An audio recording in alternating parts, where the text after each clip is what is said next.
старт аўтапрабег атрымаў у аграгарадку Мір. Тут прайшоў мітынг-рэквіем у памяць аб загінуўшых на гэтай зямлі ў гады Вялікай Айчыннай вайны. Мы сегодня тоже с помощью нашего барана-яйчего хлебопродукта заготовили им такие продуктовые наборы, чтобы они могли праздник встретить так достойно, понимаете? Поэтому мы им вручим сегодня, мы поговорим с каждым ветераном, спросим, что у них, какие-то заботы, какие-то проблемы есть, и по возможности поможем их решить.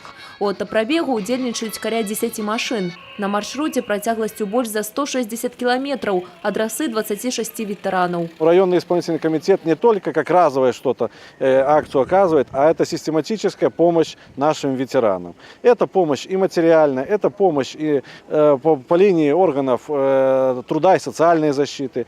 Ну, скажем так, и наши волонтерские отряды, которые созданы в районе, они тоже, так сказать, помогают нашим ветеранам. Ну и самое главное, ведь, скажем так, это живая страничка нашей эпохи. 90-гадовы жыхар вёскі Сіўрукі Мікалай Дерман – адзін з тых, да каго завіталі ўдзельнікі аўтапрабегу. Былы старшы радыётэлеграфіст артылерыйскіх і ракетных войск. Гасцям рады заўсёды. Война-то, как сказать, не потеха, а городно.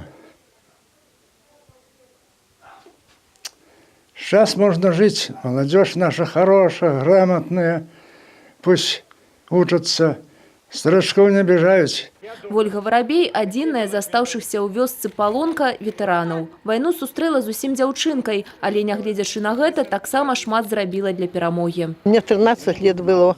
Была разведчица, была связная. Иду по лесу, а немцы по бокам обстреливают лес. Только пули по деревьям. Пик-пик-пик. Ехал гитлеровский помощник.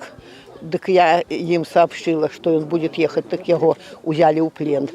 Это самое-самое главное, что было.